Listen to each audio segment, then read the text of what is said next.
Segera download Quran Tadabbur, agar dia meraih tafsir kebaikan. dalam genggaman Contoh, Anda. bulan Ramadan adalah bulan Al-Quran. Bismillahirrahmanirrahim. Assalamualaikum warahmatullahi wabarakatuh. Alhamdulillahi ala ihsanih wa syukru lahu ala taufiqihi wa amtinani wa asyhadu an la ilaha illallah wahdahu la syarika lahu ta'ziman li sya'nih wa asyhadu anna Muhammadan abduhu wa rasuluhu da'ila ridwanih. Allahumma salli alaihi wa ala alihi wa ashabihi wa ikhwani. Ikhwan dan akhwat, Bapak dan Ibu-ibu yang dirahmati oleh Allah Subhanahu wa taala.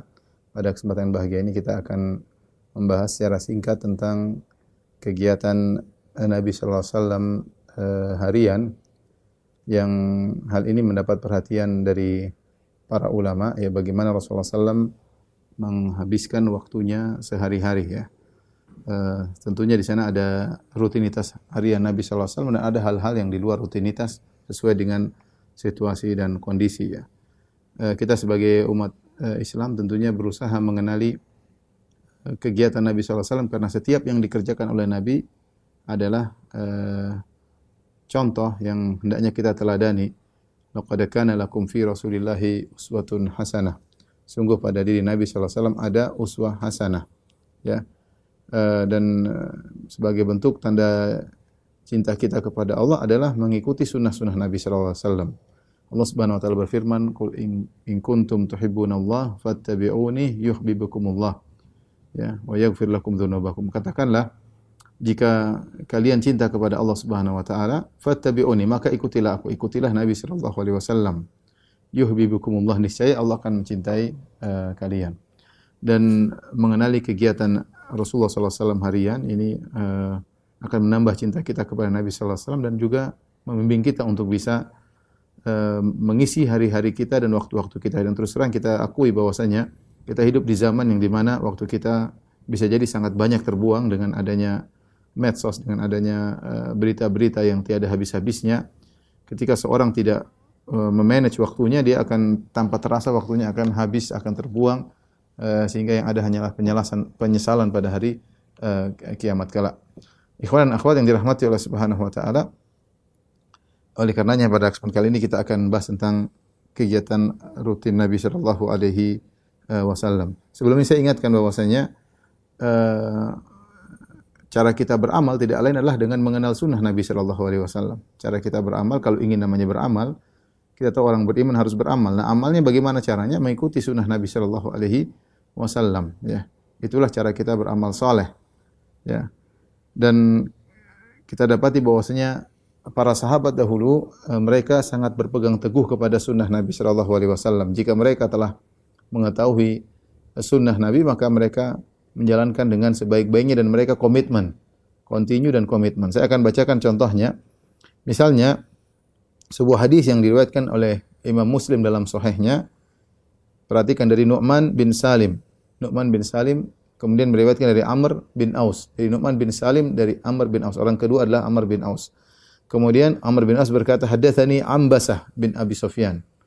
Orang ketiga adalah Ambasah bin Abi Sufyan. Kemudian dari Ambasah dia meriwayatkan dari Ummu Habibah. Sami'tu Ummu Habibah yaqul, aku mendengar Ummu Habibah. Ummu Habibah itu Ramlah bintu Abi Sufyan, istri Nabi sallallahu alaihi wasallam, berkata, "Sami'tu Rasulullah sallallahu alaihi wasallam yaqul." Aku mendengar Rasulullah sallallahu itu suaminya berkata, "Man shalla itsnatai asyrata rak'atan fi yaumin wa lailah bunya lahu bihinna baitun fil jannah." Barang siapa yang salat 12 rakaat sehari semalam, maksudnya salat sunnah rawatib, akan dibangun baginya istana di surga. Lihat apa komentar Ummu Habibah. Ummu Habibah berkata, "Fama taraktuhunna mundu sami'tuhunna min Rasulillah sallallahu alaihi wasallam." Aku tidak pernah meninggalkan 12 rakaat tersebut, yaitu salat sunnah rawatib, sejak aku mendengarnya dari Rasulullah sallallahu alaihi wasallam, istri Nabi, ya. Kemudian yang meriwayatkan dari Ummu Habibah adalah Ambasah bin Abi Sufyan. Beliau berkata, "Fama taraktuhunna mundu sami'tuhunna min Ummi Habibah." Sejak aku mendengar hadis ini dari Ummu Habibah, aku tidak pernah meninggalkan salat sunnah rawatib. Taib yang meriwayatkan dari Ambasah adalah Amr bin Aus. Amr bin Aus berkata, "Ma taraktuhunna mundu sami'tuhunna min Ambasah." Aku tidak pernah meninggalkan 12 rakaat ini semenjak aku mendengarkannya dari Ambasah.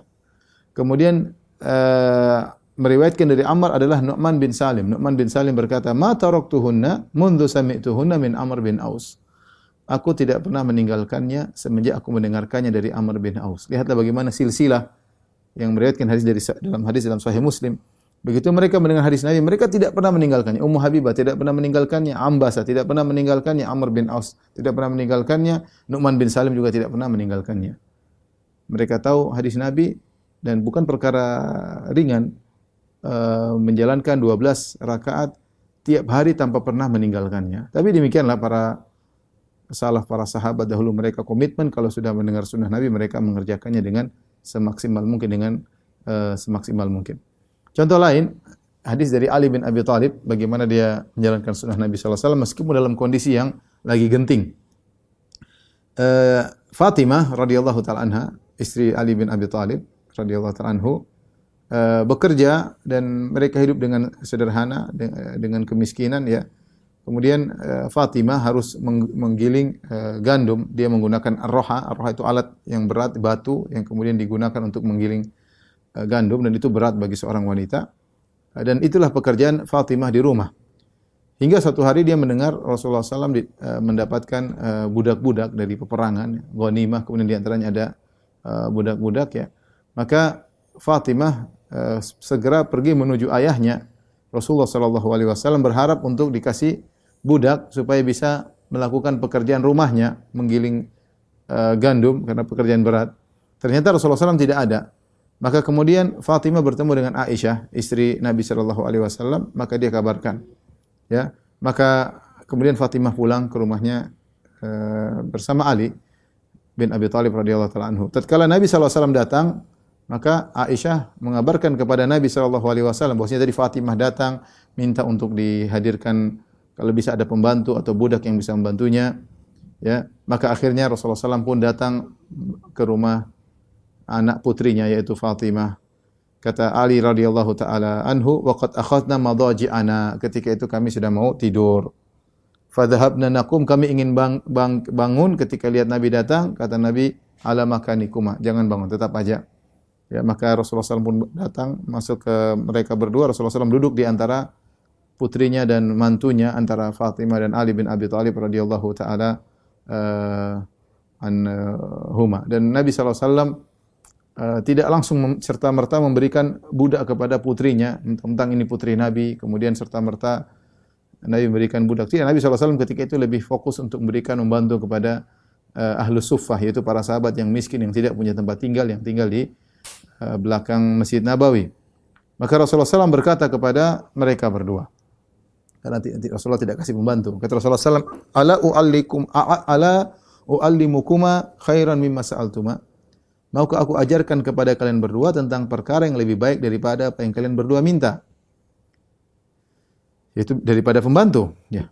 Idza akhadhtuma madaji'akuma. Jika kalian berdua hendak tidur, hendaknya kalian antukabbirallaha arba'an wa salasin. Hendaknya kalian berdua bertakbir kepada Allah 34 kali.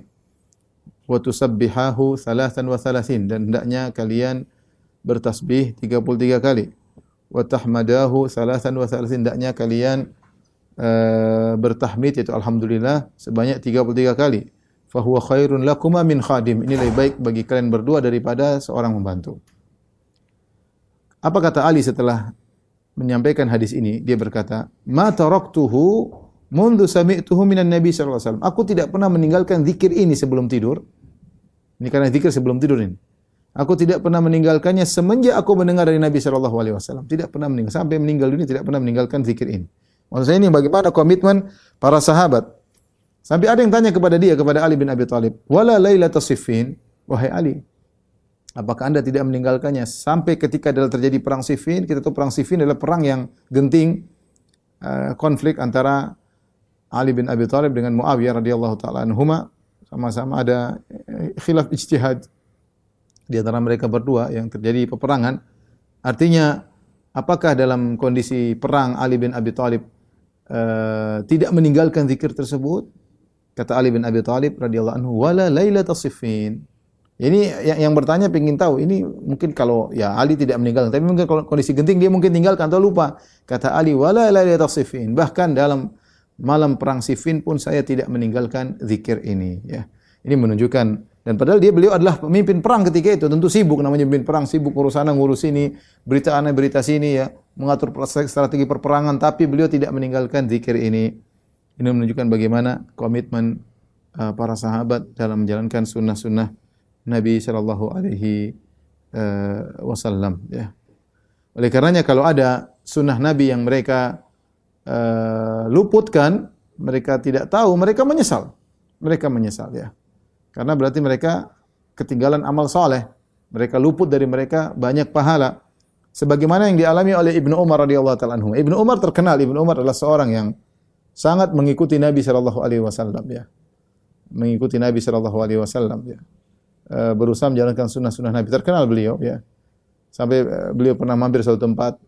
Kenapa mampir di situ? Rasulullah pernah buang air kecil di sini. Dia pun ngikut. Saking ingin mengikuti jejak Nabi sallallahu alaihi wasallam, menapak jejak ya.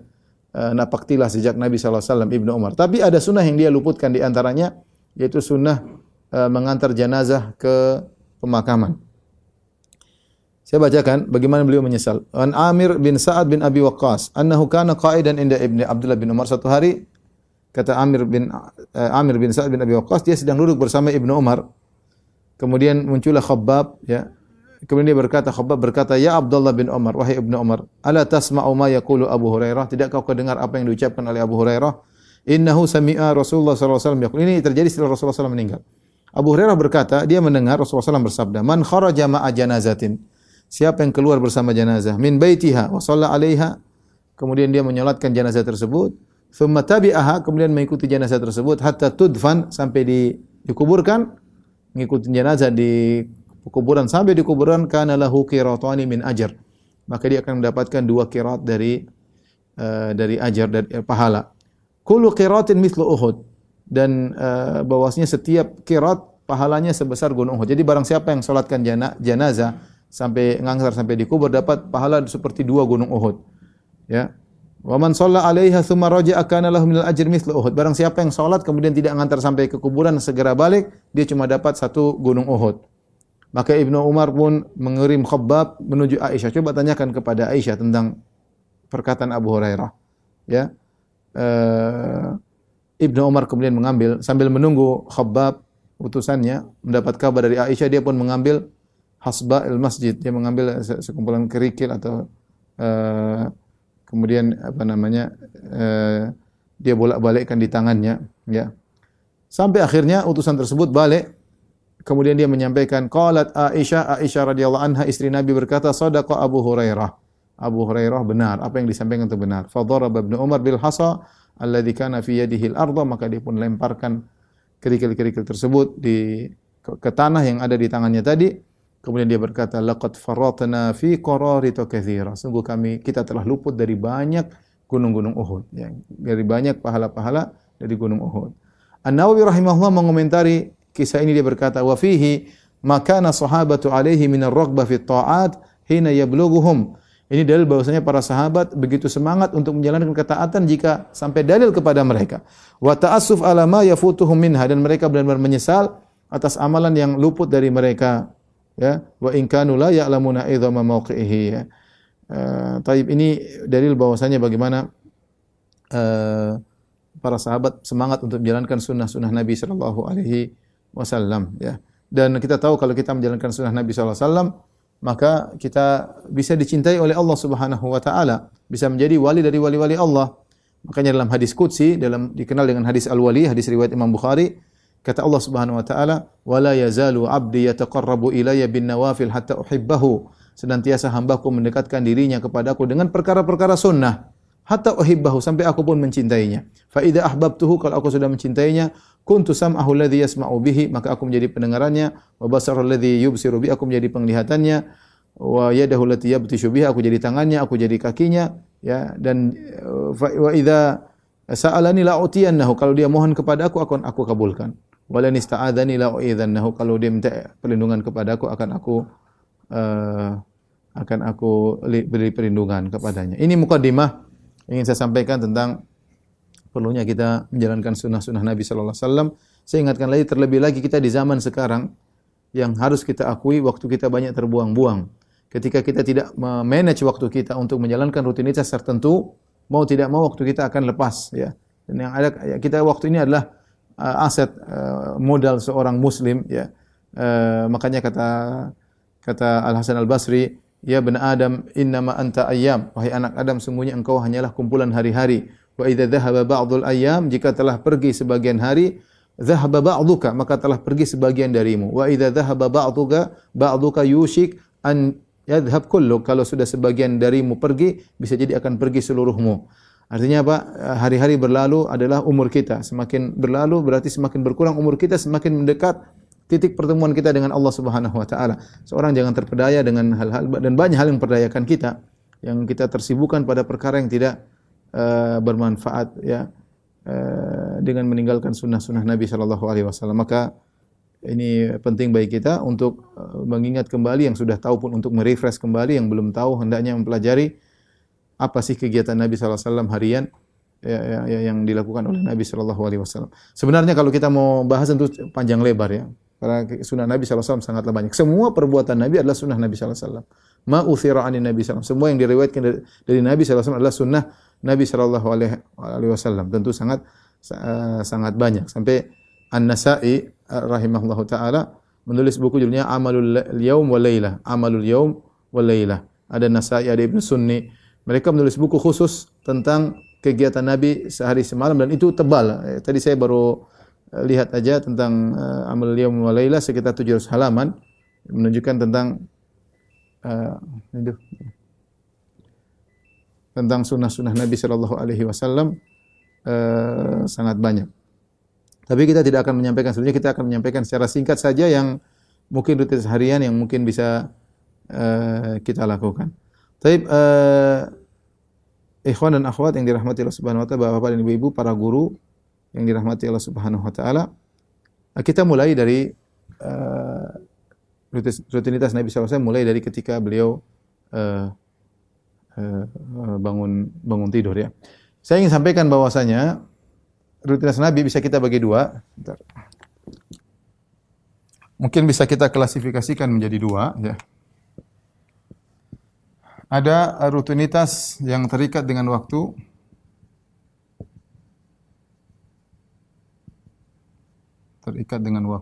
yaitu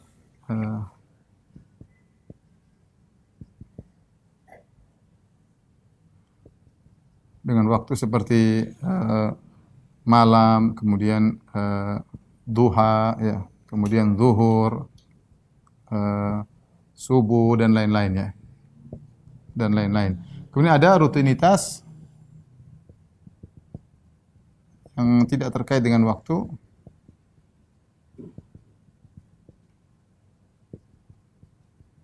tapi terkait dengan amalan-amalan tertentu.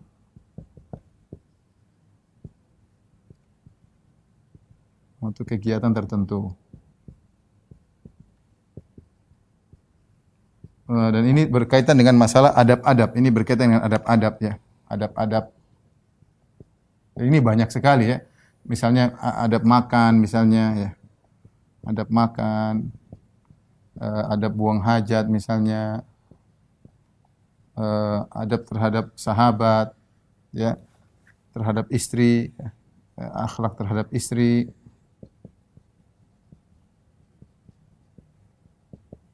Terus adab terhadap teman, kemudian terhadap tetangga, dan lain-lain, sangat banyak, ya. Dan lain-lain sangat banyak. Seharusnya kalau kita bicara tentang rutinitas harian, kita harus bahas dua-duanya seharusnya, ya.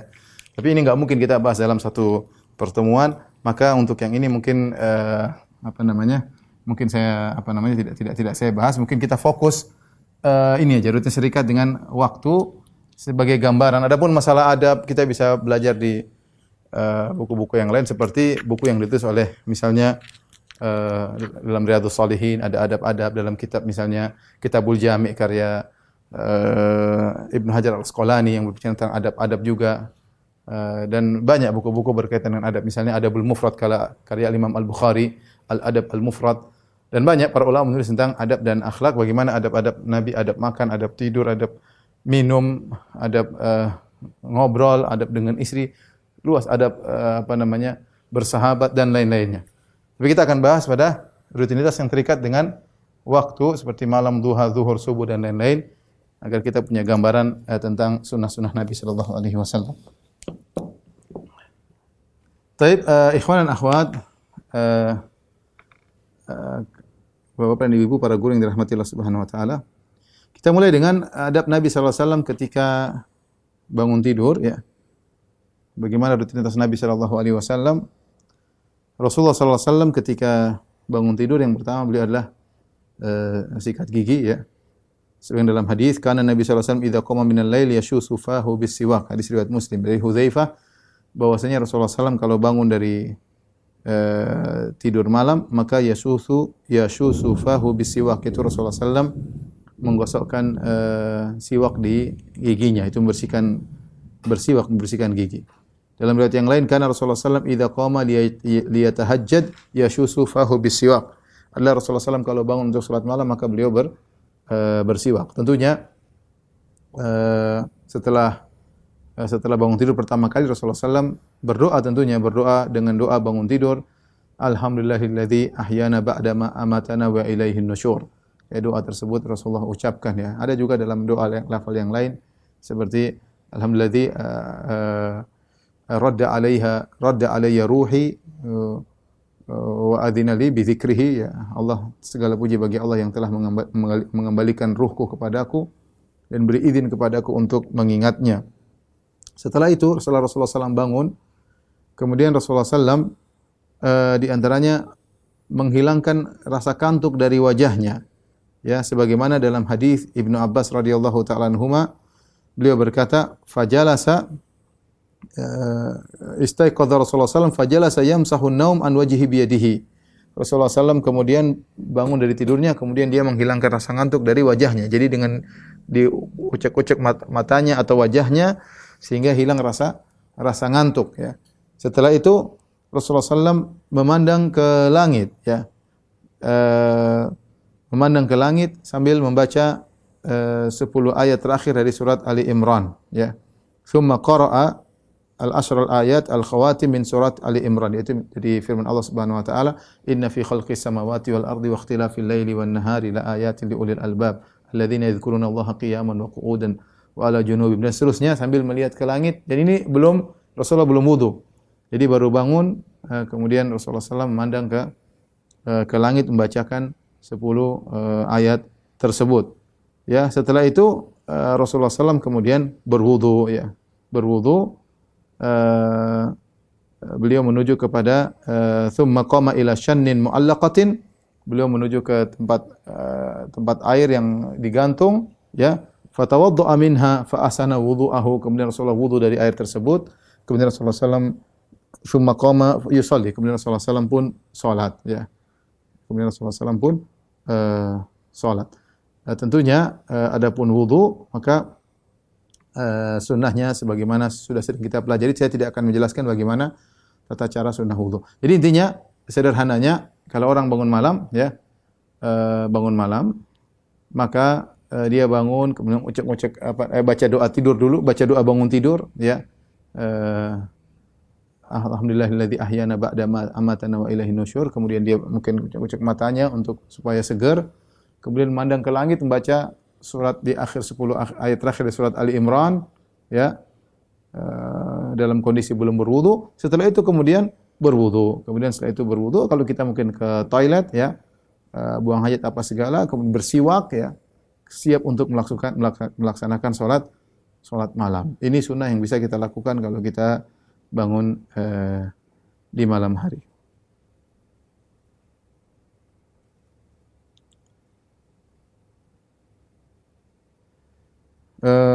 Kemudian Rasulullah SAW menjalankan salat malam ya.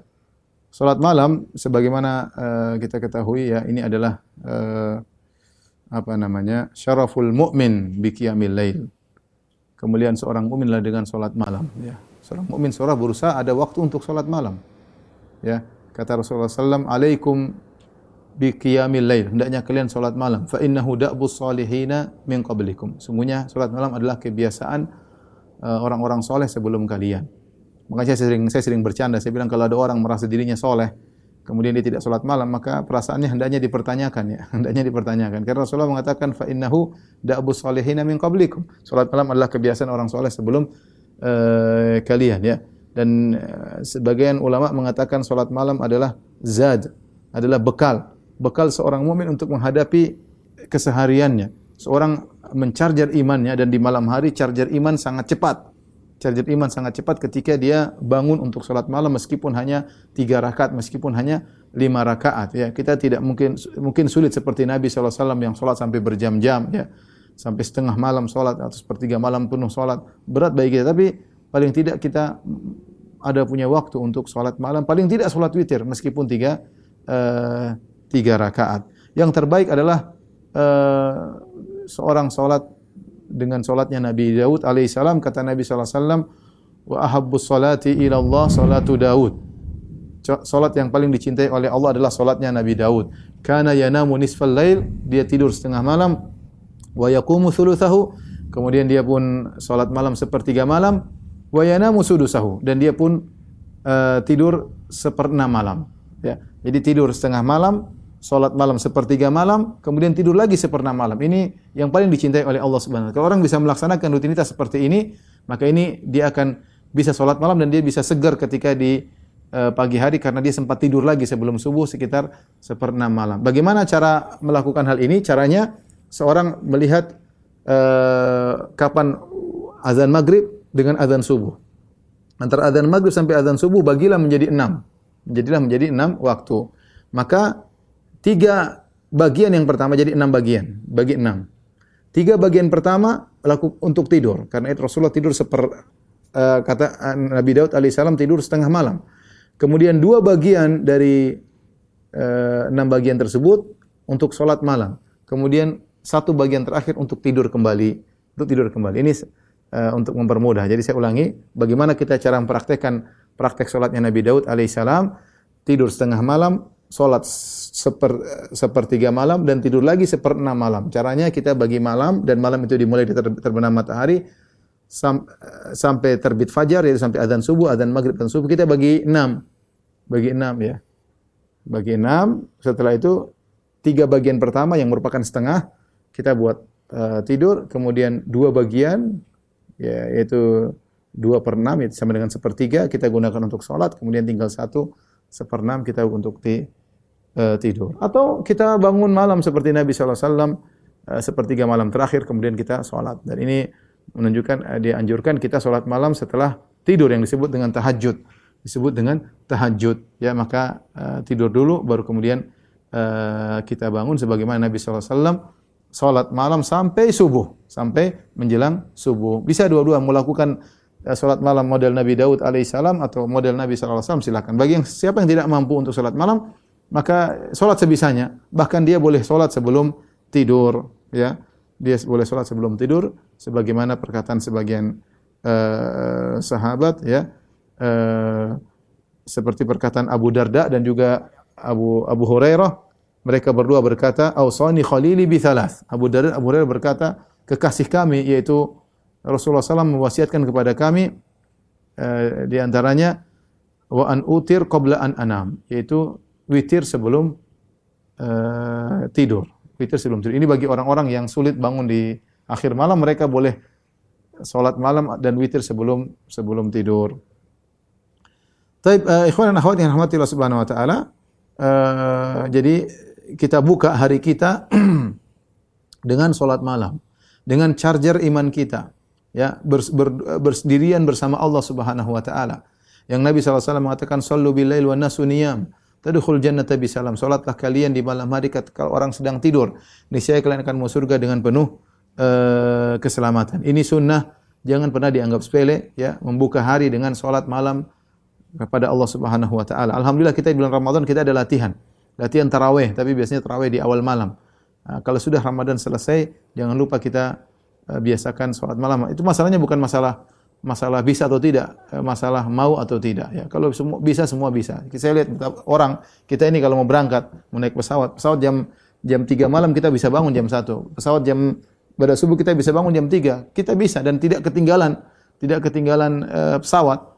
Ya karena kita punya azam kuat, saya ingin naik pesawat jam 5 pesawat. Jadi saya jam 3 saya sudah berangkat dari rumah menuju Cengkareng atau menuju ke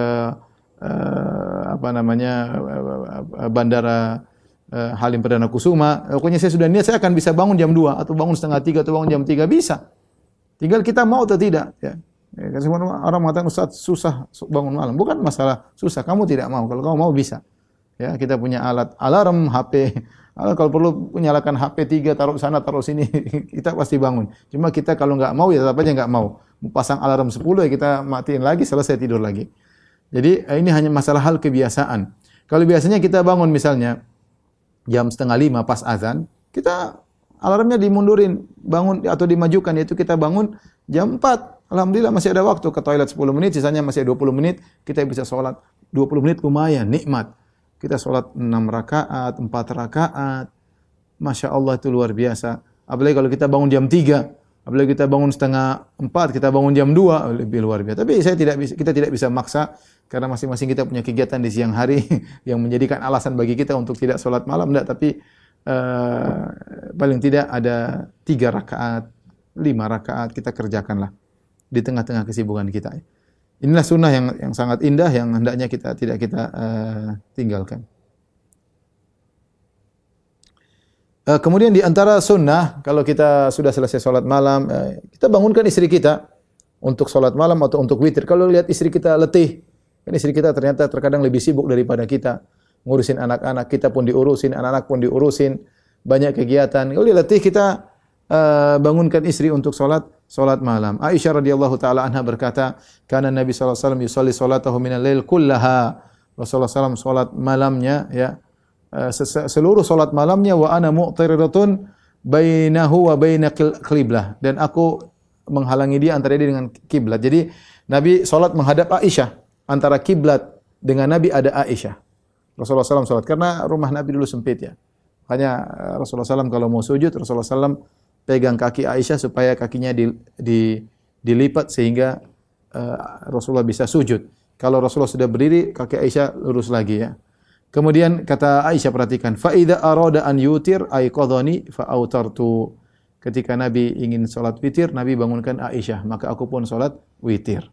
Jadi Rasulullah SAW tidak ngajak Aisyah dari awal karena Rasulullah salatnya lama banget. Ya, saya lihat bagaimana Rasulullah SAW perhatian sama istrinya, tidak memaksa Aisyah salat bersama beliau. Ya, karena Rasulullah SAW kalau salat panjang banget ya. Tapi cukup witir mereka bisa 5 rakaat, bisa 7 rakaat, bisa 9 rakaat. Rasulullah SAW mencontohkan witir dengan 3 rakaat, dengan 5 rakaat, dengan 7 rakaat. Rasulullah juga pernah witir dengan 9 rakaat. Tapi mau saya, Rasulullah SAW ada waktu bangunkan istrinya. Nah kita pun demikian. Kalau kita sholat malam, mungkin kita bangun jam 3, istri kita masih kelihatan ngantuk, capek, letih. Kita bangunkanlah jam 4, 4:4. Sayang, sholat witir. Maka ini diantara sunnah, membangunkan istri untuk melaksanakan sholat witir. Jadi kalau yang belum punya istri ya mohon maaf ya, nggak bisa menjalankan sunnah tersebut. Harus punya istri dulu.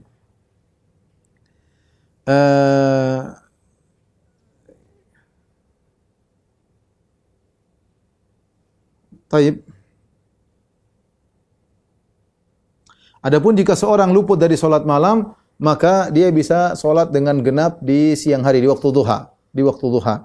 Aisyah radhiyallahu ta'ala anha berkata, "Wa kana idza ghalabahu naumun aw waja'un an qiyamil lail, shalla minan nahari 12 raka'ah." Adapun Nabi sallallahu alaihi wasallam kalau ketiduran atau karena sakit sehingga tidak bisa salat malam, maka Rasulullah SAW pun salat di siang hari 12 rakaat. Karena Rasulullah SAW biasanya 11, maka di siang hari jadi 12. Jadi kalau antum biasanya salat, ada punya rutin salat 7 rakaat, maka siang jadi 8. Kalau antum biasanya rutin 5 rakaat, siang jadi 6. Sehingga tetap saja kita mendapatkan pahala salat malam karena kita tidak bisa salat malam, ada uzur entah ketiduran, entah karena sakit, entah karena uzur dalam safar dan yang lainnya, kita boleh mengerjakannya di siang hari dan ini kebiasaan Nabi sallallahu alaihi wasallam.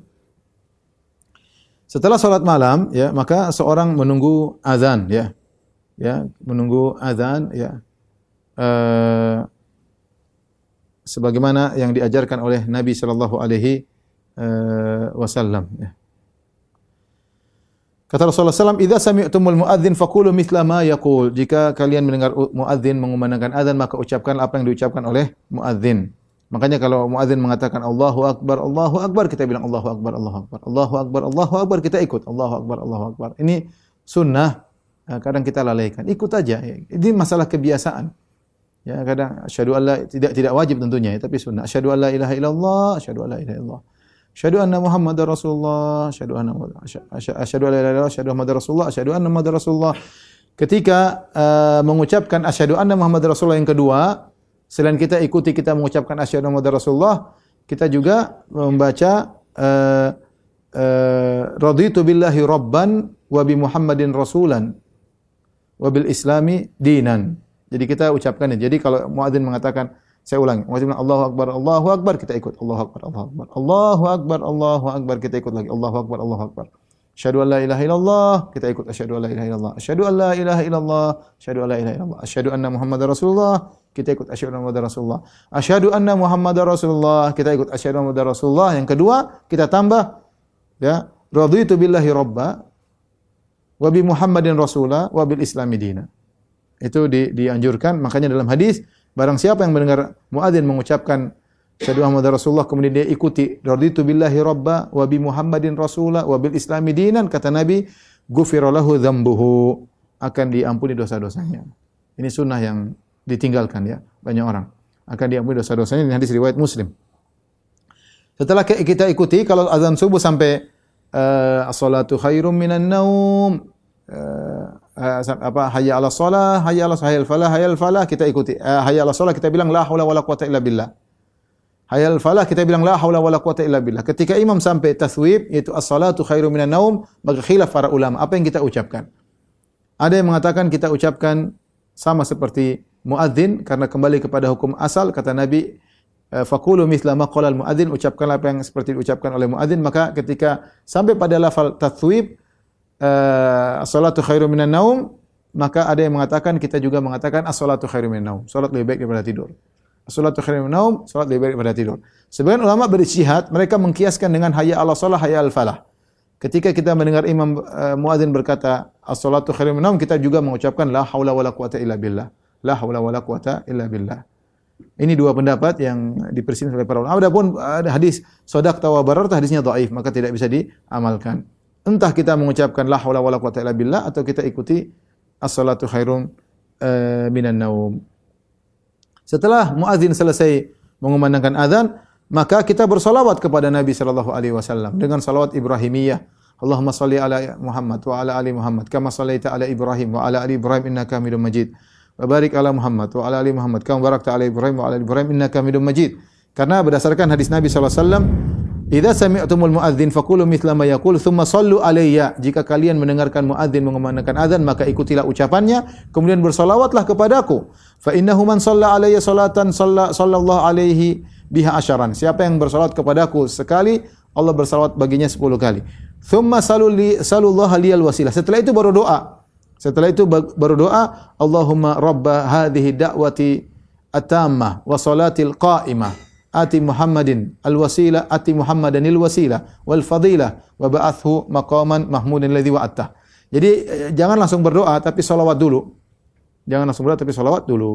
Ini tentang mendengar azan. Saya ulangi, mendengar azan saya ringkaskan. Pertama, ucapkanlah sebagaimana ucapkan muadzin kalau sudah sampai pada kalimat asyhadu anna Muhammadar Rasulullah. Yang kedua, maka kita baca raditu billahi rabba wa bi Muhammadin rasula wa bil islami dina. Setelah itu kita ikuti sampai pada hayya 'alas shalah, kita bilang la haula wala quwata illa billah. Hayya 'alal falah, la haula wala quwata illa billah. Ketika taswib as-salatu khairum minan naum, maka kita ada dua pendapat, kita bisa mengikuti as-salatu khairum minan naum atau kita bilang hayya 'ala la haula wala quwata illa billah. Kemudian Allahu akbar la ilaha illallah, kita ikuti Allahu akbar la ilaha illallah, kemudian kita bersalawat kepada Nabi. Setelah itu baru kita berdoa, Allahumma rabba hadhihi da'wati tammah wa salatil qa'imah ati Muhammadin al-wasilah wal fadilah wa ba'athu maqaman mahmudan alladhi wa'attah. Barang siapa mengucapkan doa ini, halat lahu syafaati, maka dia akan mendapatkan syafaatku yaumul qiyamah, pada hari kiamat. Setelah kita mendengar azan dan kita sudah berzikir tadi, kita disunahkan berdoa. Kata Nabi sallallahu alaihi wasallam, "Ad-du'a'u bainal adzani wal iqamah la yurad." Doa antara adzan dan iqamah tidak ditolak, ya. Dalam suatu hadis dari hadis Abdullah bin Amr bin As radhiyallahu anhuma, anna rajulan qala, ada seorang berkata, "Ya Rasulullah, innal muadzdzinina yafdhulunana." Sungguhnya kaum muadzin, orang-orang muadzin mereka lebih afdal daripada kami ya Rasulullah. Faqala Rasulullah sallallahu, maka Rasulullah sallallahu berkata, "Qul kama yaqulun." Maka ucapkanlah seperti ucapan mereka agar kalian juga dapat pahala, ya. Fa idzan tahaita, jika kau sudah selesai dari mengikuti ucapan para muadzin, ya, fasal tu'tah, maka berdoalah kau akan dikabulkan. Fasal tu'tah, maka berdoalah kau akan dikabulkan. Di sini diriwayatkan oleh Abu Daud dan dihasankan oleh Ibnu Hajar dalam Mata'ijul Afkar dan Al-Albani dalam Sahih Al-Kalimut Thayyib. Jadi Rasulullah menganjurkan untuk berdoa setelah azan. Jadi tidak ada salah, tidak ada masalah setelah azan dikumandangkan, ya, mau kita berdoa kepada Allah, angkat tangan berdoa kepada Allah, kita mau salat sunnah dulu. Yang penting berdoa antara azan dan iqamat, tidak ditolak doa tersebut.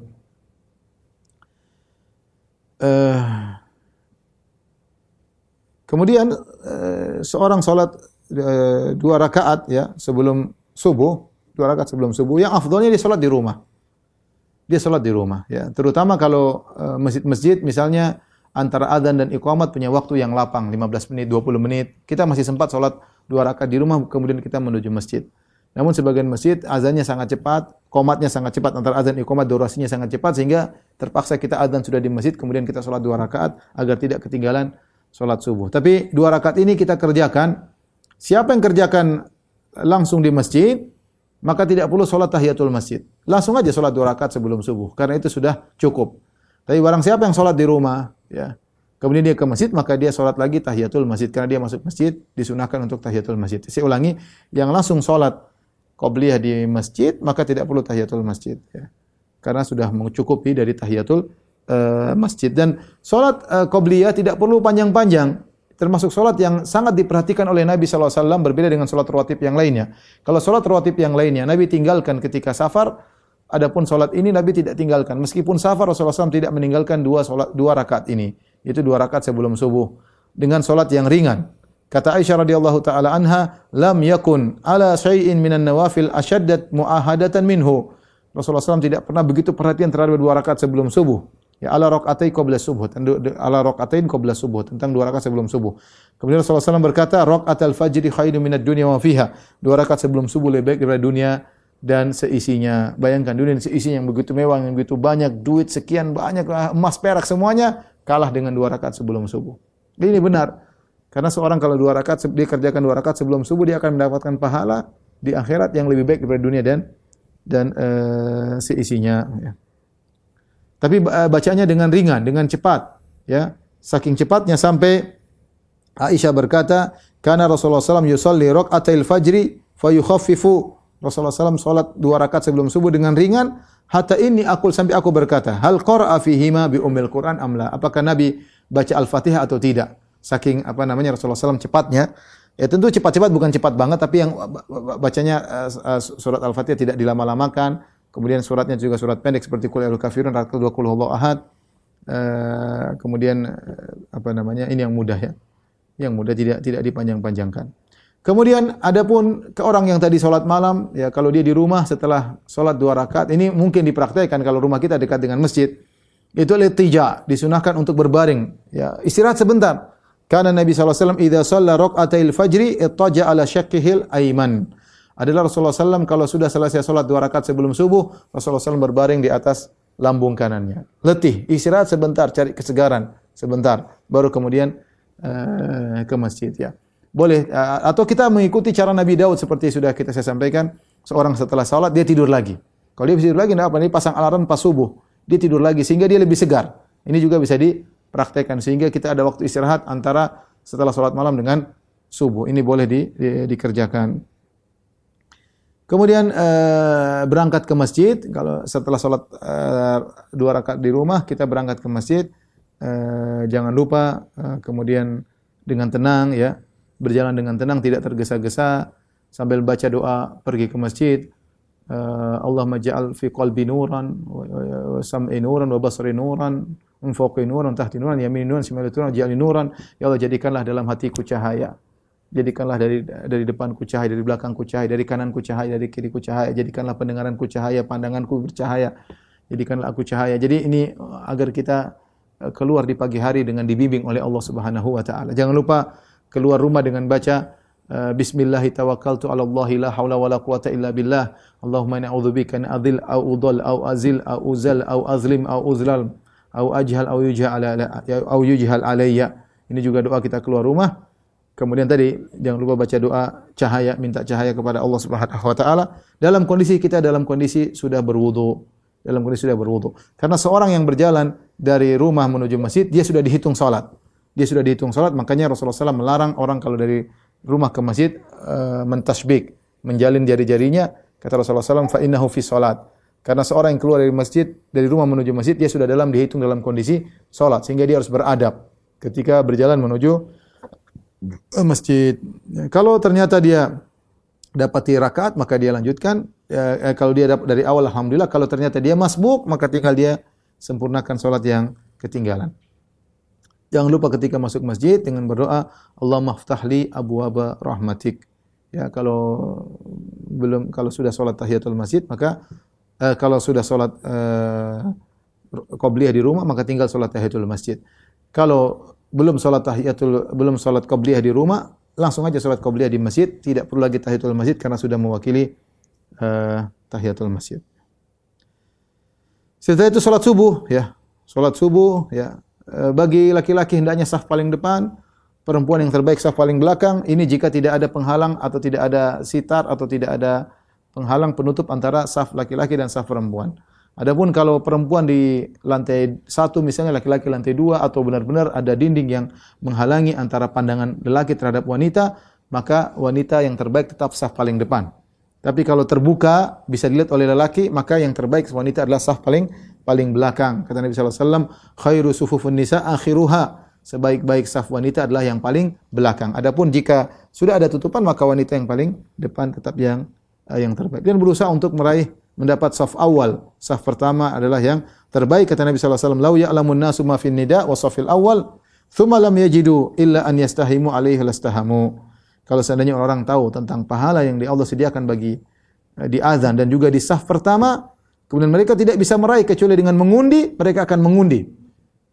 Namun saja orang tidak tahu keutamaan saf pertama. Seorang berusaha untuk saf yang pertama. Tapi kemudian salat subuh, ya, tentunya salat punya aturan tersendiri, ya. Kemudian selesai salat jangan lupa zikir setelah salat, ya, saya tidak perlu jelaskan, ya. Banyak zikir setelah salat, ya. Cuma ada variasi dalam hal bertasbih, bertakbir, bertahlil, ya. Ada empat cara masalah takbir, tahlil dan tasbih, zikir setelah salat. Dalam sebagian riwayat disebutkan kita bertasbih 33 kali, kemudian bertahmid 33 kali, kemudian bertakbir 33 kali, yang 100 kita bilang la ilaha illallah wahdahu la syarikalah, dan seterusnya. Ini yang sering saya amalkan. Tasbih, takbir, tahmid 33 kali, yang 100 kita baca la ilaha illallah wahdahu la syarikalah, dan seterusnya, ya. Lahul mulku wal hamdu wa huwa ala kulli syai'in qadir. Barang siapa yang baca ini, gufirat khotayahu wa in kanat mithla zabadil bahr. Maka akan dihapuskan dosa-dosanya meskipun sebanyak buih di lautan. Maka saya ingatkan kepada diri saya, kepada ikhwan-ikhwan, ketika selesai salat nikmati zikir ini. Subhanallah, subhanallah, subhanallah 33 kali, alhamdulillah, alhamdulillah 33 kali, Allahu akbar 33 kali. Kemudian la ilaha illallah wahdahu la syarika lahu mulku wa hamdu wa kulli syai'in qadir. Diampuni dosa-dosa meskipun sebanyak buih di lautan.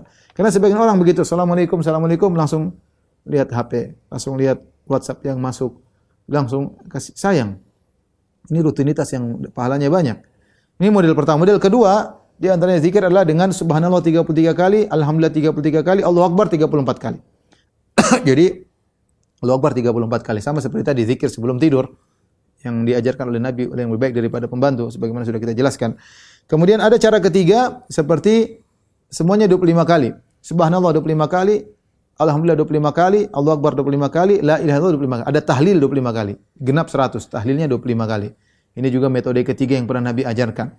Yang keempat, kalau kita lagi buru-buru, kita boleh subhanallah 10 kali, alhamdulillah 10 kali, Allahu akbar 10 kali. Ini juga boleh datang dari Nabi sallallahu alaihi wasallam. Sesekali kita amalkan ini, sekali kita amalkan itu, sehingga kita bisa menjaga sunnah Nabi sallallahu alaihi wasallam, sehingga orang tahu bahwasanya zikir setelah salat ada variasi. Ada variasi diajarkan oleh Nabi sallallahu alaihi wasallam. Dan kita kalau bisa berzikir dengan jari, ya, ketika Nabi SAW pernah berkata, sabbihna wa aqidna bil asabi. Kata Nabi, bertasbihlah dan menghitunglah dengan jari-jari. Fa innahunna mas'ulatun mustantaqatun. Sungguhnya jari-jari tersebut akan ditanya oleh Allah dan mereka akan jadi bisa berbicara. Jadi menjadi saksi kita pernah berzikir dengan jari.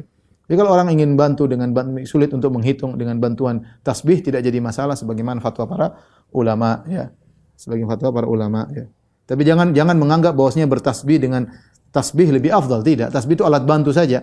Kalau seorang bisa dengan tangan tanpa alat bantu, dia bisa, itu lebih baik. Tapi kalau dia sulit, dia biar bisa konsen, dia pakai tasbih maka tidak jadi masalah, ya.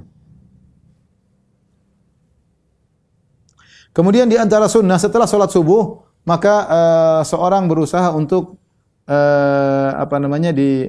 di masjid saja bagi laki-laki tentunya, di masjid terus sampai waktu duha, ya. Dalam hadis Jabir bin Samurah, anna Nabi sallallahu alaihi wasallam kana idza shalla al-fajra jalasa fi musallahu hatta tatul asy-syamsu. Ya. Jika Nabi sallallahu alaihi wasallam setelah salat subuh, beliau duduk sampai terbit matahari. Silakan mengisi waktu dengan baca Al-Qur'an, dengan zikir pagi petang, ya. Kita disunahkan zikir pagi, ya, sebagaimana yang antum tahu dan banyak pembahasan tentang zikir pagi petang, ya. Zikir pagi petang sambil menunggu waktu syuruk atau waktu salat duha, ya.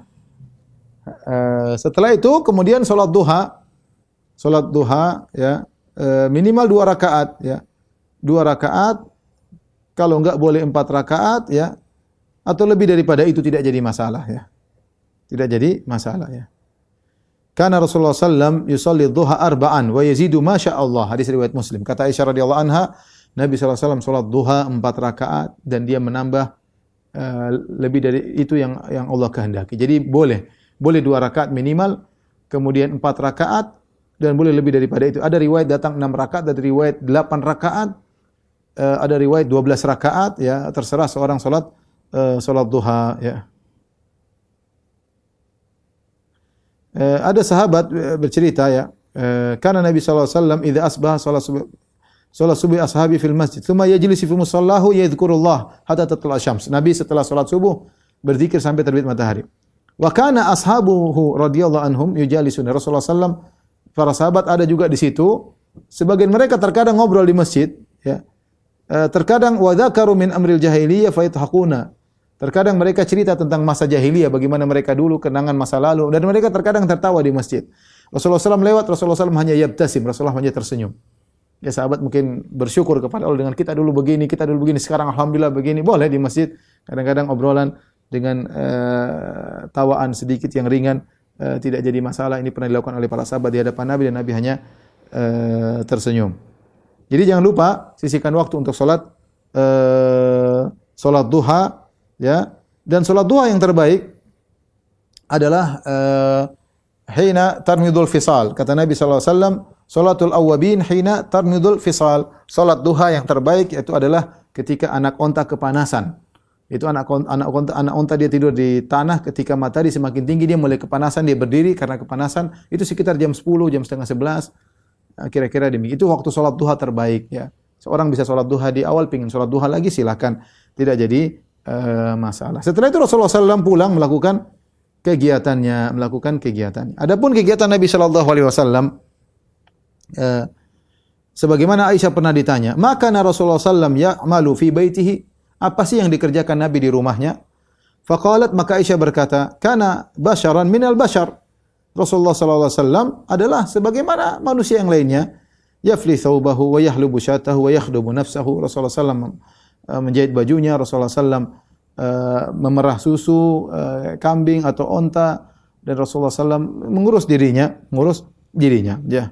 Dalam riwayat yang lain, kana yakhitu thawbahu wa yakhsifu na'lahu. Rasulullah SAW menjahit bajunya terkadang, wa yakhsifu na'lahu. Rasulullah perbaiki sendalnya yang rusak. Wa ya'malu ma ya'malu rijal fi buyutihim. Dan Rasulullah SAW mengerjakan apa yang dikerjakan para suami biasanya di rumah mereka. Ya. Bahkan Nabi SAW terkadang membantu istrinya. Kata Al-Aswad, sa'altu Aisyah ma kana Nabi SAW yasna'u fi baitihi. Aku bertanya kepada Aisyah, apa sih yang dikerjakan Nabi di rumahnya? Qalat kana yakunu fi mahnati ahlihi. Rasulullah SAW di rumah membantu istrinya. Ya, membantu istrinya, kegiatan istrinya, bantu kegiatan mungkin ada yang dilakukan oleh Aisyah, dibantu oleh Nabi SAW. Ini tawaduknya Nabi SAW. Dia melakukan apa yang diperlukan dunia, tidak selalu memerintahkan istrinya. Ya tadi terkadang dia jahit bajunya sendiri, terkadang dia perbaiki tali sendalnya, terkadang dia malah bantu istrinya. Ini tawaduknya Nabi SAW. Saling pengertian lah antara suami dan istri. Ya. Terkadang suami bantu pekerjaan istri, terkadang bantu ngurus anak-anak ya. Tapi jangan ketika suami sudah sekali bantu istri ngurusin anak-anak langsung jadi ketagihan istrinya selalu menyuruh suami bantu ngurusin cebokin anak misalnya. Sekali-sekali cebokin anak oke, tapi kalau terus-terusan enggak juga lah. Artinya saling pengertian antara suami dan istri. Sekali lagi yang jomblo mohon maaf karena belum mengerti masalah ini. Kemudian wa idza hadarti salat kharaja. Kalau sudah tiba waktu salat Rasulullah SAW pergi salat. Kemudian Rasulullah SAW di antara kebiasaan beliau di rumah, beliau tidak pernah di rumah maupun di luar rumah, beliau tidak pernah mencela makanan. Karena Rasulullah SAW kata Abu Hurairah radhiyallahu anhu, ma'aban Nabi SAW ta'aman qad in ishtahahu akalahu wa illa tarakahu. Rasulullah SAW tidak pernah mencela makanan sama sekali. Kalau dia suka dia makan, kalau dia tidak suka maka dia tinggalkan. Rasulullah SAW tidak pernah mencela makanan sama sekali. Rasulullah SAW sabar dengan kehidupan yang sulit.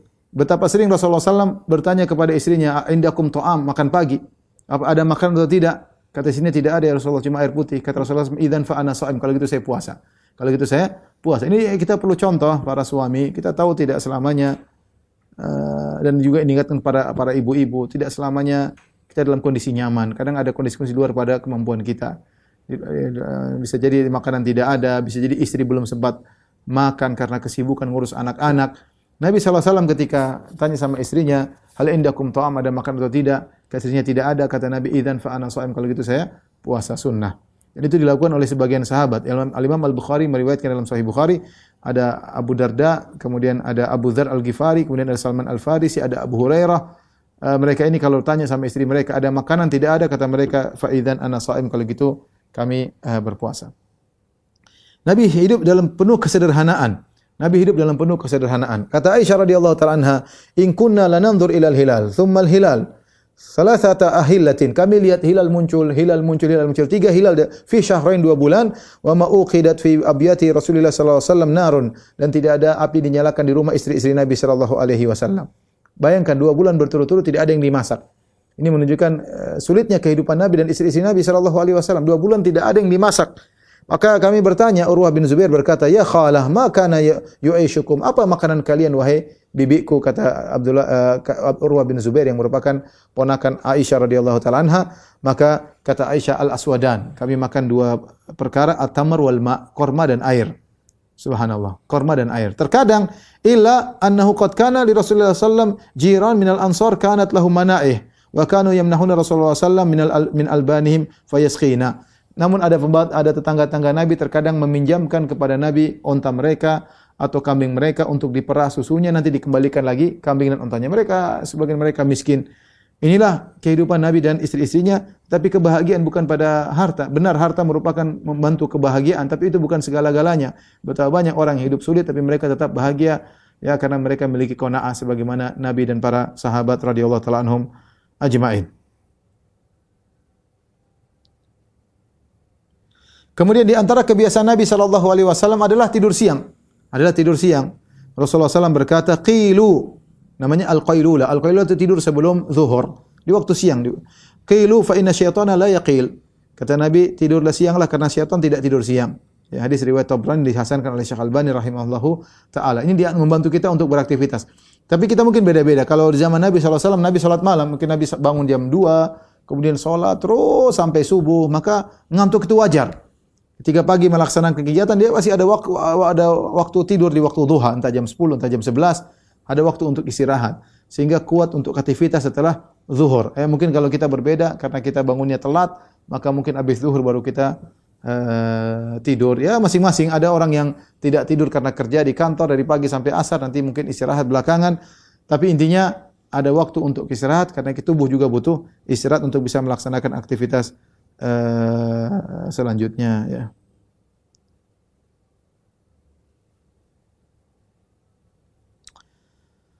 Taib, setelah itu tentunya Rasulullah SAW salat zuhur, kemudian salat asar, kemudian di tengah-tengah kegiatan Rasulullah banyak kegiatan ya. Ada kadang-kadang beliau mengunjungi putrinya, sebenarnya dalam hadis Rasulullah SAW datang di waktu siang ke rumah Fatimah, tengok putrinya, ternyata Ali lagi tidak di rumah. Sebagaimana hadis yang masyhur dalam Sahih Bukhari dan Sahih Muslim.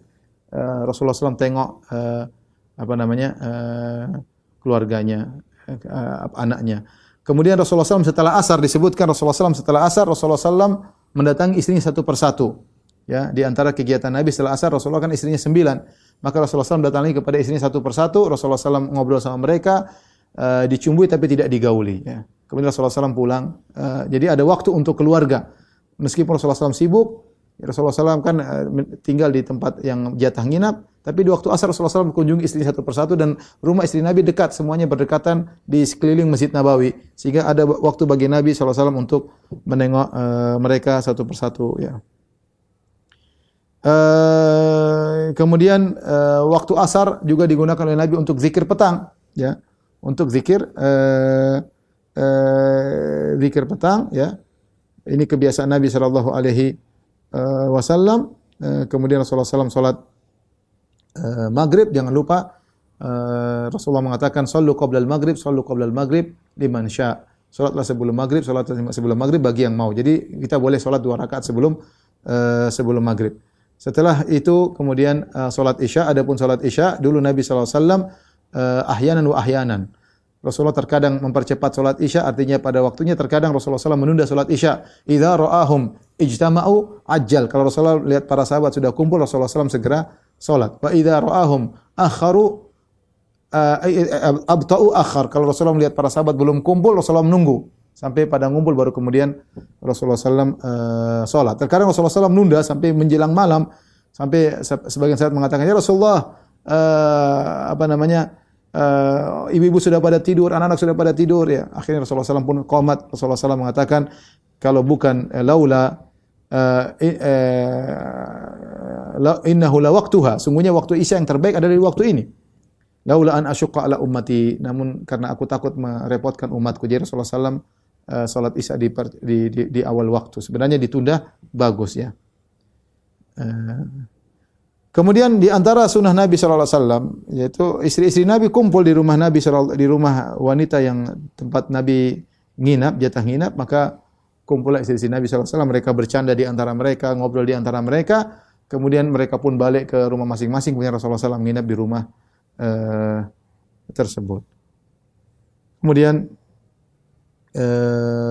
Rasulullah SAW tidur di awal malam, karena akan bangun untuk melaksanakan salat malam. Rasulullah SAW tidak suka begadang.